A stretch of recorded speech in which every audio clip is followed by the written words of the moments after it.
Hi everyone, Marlene here from Anna's Flowers, and I'm here today to talk to you about planting an herb garden. So the convenience of having herbs on hand for cooking is amazing. They last long potted as opposed to buying them fresh cut and only lasting a couple days in the fridge. So now that the weather is warming up, I want to give you a couple tips about planting your own herb garden. So you can definitely plant directly in the garden once temperatures stay above 8 degrees Celsius even at night, hopefully soon. Or you can start in a planter like I'm going to today and keep it sheltered in the evening until it is warm enough to leave outside, again above about 8 degrees Celsius. So I have a collection of herbs here. Some of my favorites include basil, one of my staples, and parsley. I've got my thyme, coriander, rosemary, and I've also got some of my perennial herbs here.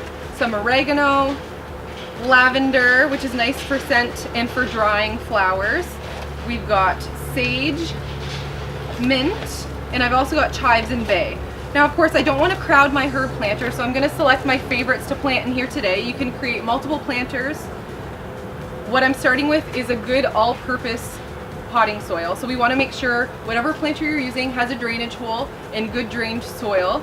That way you can ensure that your root systems for your herbs never get wet feet. The fastest way to kill a plant is to overwater and let water sit in its root system, because water just rots that root system. So you want to make sure you have good drainage. So I'm starting with good all-purpose potting soil mix and a pot with good drainage holes. I'm only going to choose a few in here because I want to make sure I give my plants substantial room to grow. I'm going to start with my basil. So I'm planting basil in the center. Of course, as well as being super useful for cooking, we want to make sure it's also aesthetically pleasing. So I'm putting my tall basil in the center. I'm going to use my parsley.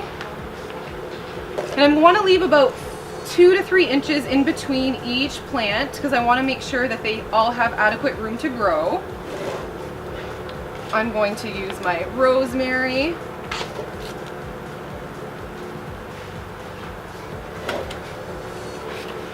Thyme. Now thyme droops, so I'm going to make sure I keep that at the edge of my planter because it's going to give me a nice trailing effect. And what else should I put in here? Maybe my sage.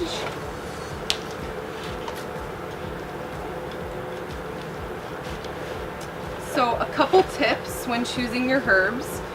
Some varieties tend to be more invasive than others.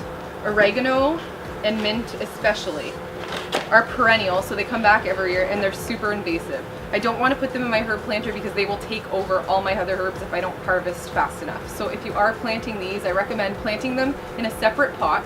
So oregano in its own pot and mint, whatever variety of mint you prefer. This is spearmint here. This is the one used in conventional cooking. So anytime you see a mint recipe, you're probably looking for spearmint.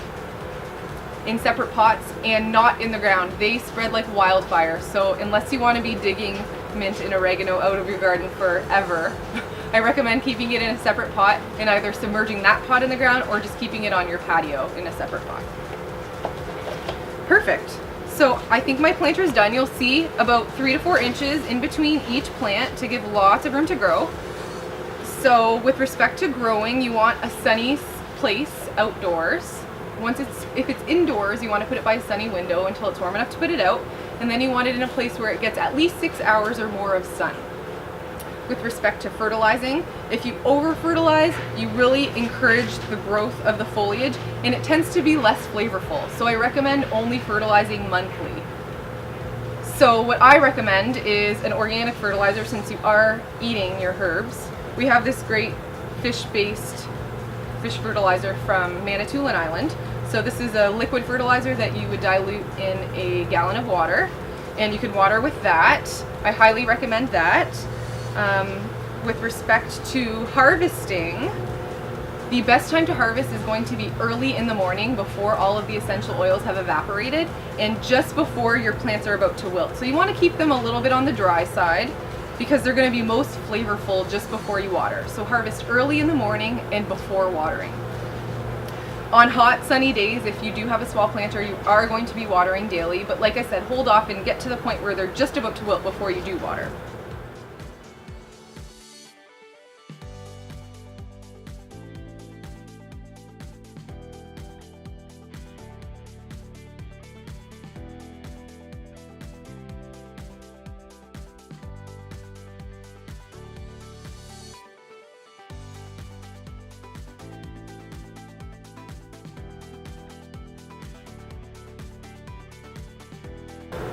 So when you are harvesting, you want to make sure you don't remove more than 1/3 of the foliage, because you want to make sure an adequate amount of foliage is left so the plant can continue photosynthesis. So not more than 1/3, so prune small amounts often. So for instance, with my basil, when I'm pruning, I'm going to prune the top foliage, and also pruning the top is going to encourage all the growth of all these little side shoots.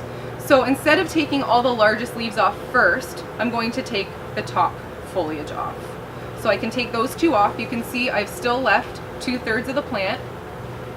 So I've left adequate foliage there to continue photosynthesis, and I'm airing out the plant so that sunlight can get through and let all these little side shoots grow in here. So this is going to go on my caprese tomato tonight. Basil is sweet with a hint of pepper.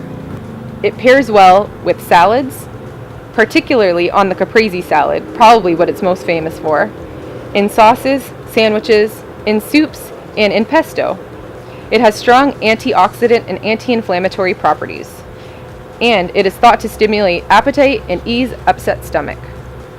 Dill contains a variety of nutrients, but they lose most of their potency when heated to high temperatures. So for this reason, it's commonly used raw in recipes with fish, dips, and dressings, to omelets and poultry dishes.